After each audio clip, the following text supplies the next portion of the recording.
According to BetOnline AG, the Minnesota Vikings are the favorites to land quarterback Russell Wilson, who's expected to be released by Denver. Current odds 5-1 are in Minnesota's favor. And no doubt, quarterback will be the main topic of discussion this offseason. In a perfect world, Jaren Hall balls out these last two games and gives you enough confidence to where you can believe in him to be another Dak Prescott, Brock Purdy, a late round quarterback that can be your starter moving forward. And in 2024, you can use your first round pick on something other than quarterback, say defensive tackle. We certainly need to invest in both sides of the trenches.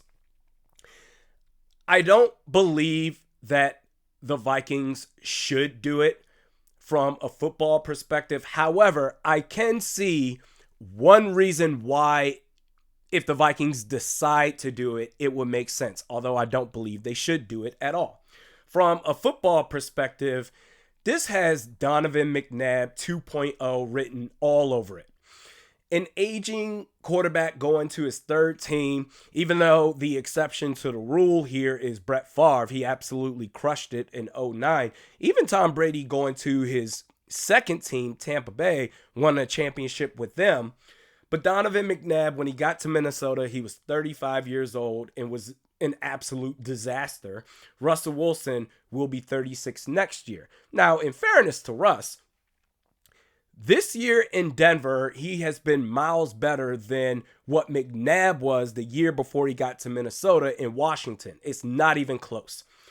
But if you are going to sign a veteran quarterback in free agency, it makes more sense to keep it in-house. Re-sign Kirk Cousins opposed to signing Russell Wilson. He's more familiar with the team. He's been under the KOC system, Kirk Cousins, for the last 2 years. Continuity makes sense if you're going to go the free agent route at that position. Also, Kirk Cousins, now he will also be 36 next year, but Kirk Cousins is a better player compared to Russell Wilson.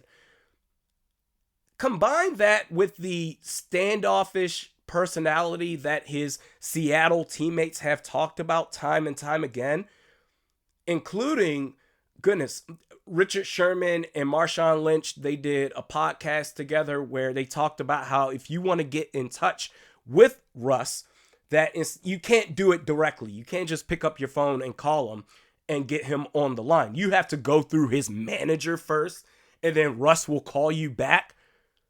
Makes absolutely no sense. Now, Sean Payton, to his credit, as much as I can't stand him, blew that up this year.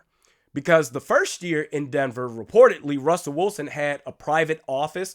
And Sean Payton, that was under Nathaniel Hackett, the former head coach. Sean Payton came in this year and said, oh, hell no. You're 1 out of 53. You're no different than the other 52 players on the roster. To hell with this office crap. You can have a locker in the locker room, but that's it. I don't know if KOC has that type of personality, because I would imagine that Russell Wilson may attempt to try that crap again, to where it's like, hey, I need an office, and just being standoffish with teammates and whatnot. I feel like he would try that again. Even if he doesn't, it's just too much risk for that.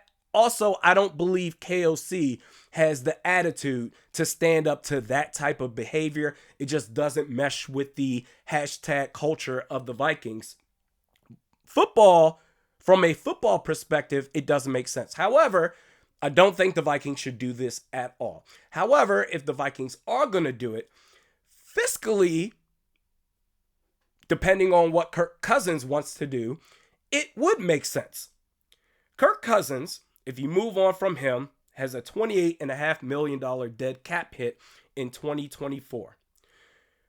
Russell Wilson, according to Jason Fitzgerald of Over the Cap, he's going to get his $39 million no matter what next year from the Denver Broncos. However, according to Jason Fitzgerald, any money that he gets from a new team is going to count as credit for Denver.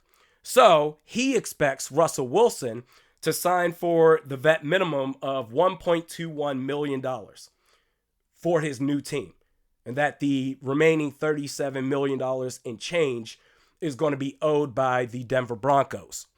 It just doesn't make sense to get into any sort of bidding war with other teams for the services of Russ, simply because why would you up the ante more and more to help out Denver, giving them more and more credit for a guy who's decent at this stage in his career? Not great, although in fairness to him, his second year in Denver, he has dramatically improved compared to his first year, but it doesn't make sense. Now, if it's a 1-year vet minimum deal, everything's all the same, then it all comes down to his personal preference. He may want to look for a 2-year deal simply because he doesn't have any guaranteed money owed to him in 2025. So if a team offers him a 2-year deal, that could be the kicker.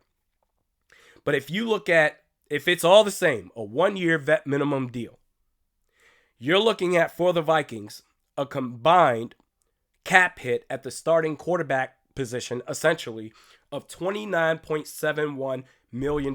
That's the vet minimum for Russell Wilson with Kirk Cousins and his dead cap hit.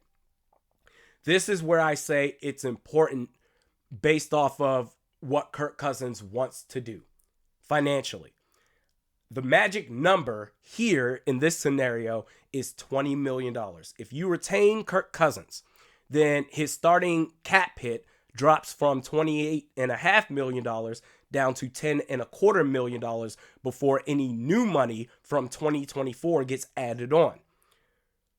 If he agrees to a $20 million deal for 2024, combined with the 10.25 prorated bonus that already exists, the cap number for Kirk in 2024 is $30.25 million. Essentially, the money is all the same between Kirk and Russell Wilson. Obviously, you go behind door number one. But if Kirk says, screw this, $20 million, that's disrespectful to me, I want $30 million, $35 million, then you become more and more expensive. Now you're looking at $45.25 million for Kirk Cousins. That's where I could see fiscally, if the Vikings want to go the route of adding a quarterback through free agency, that's where you can make the argument that it makes sense to go after Russell Wilson.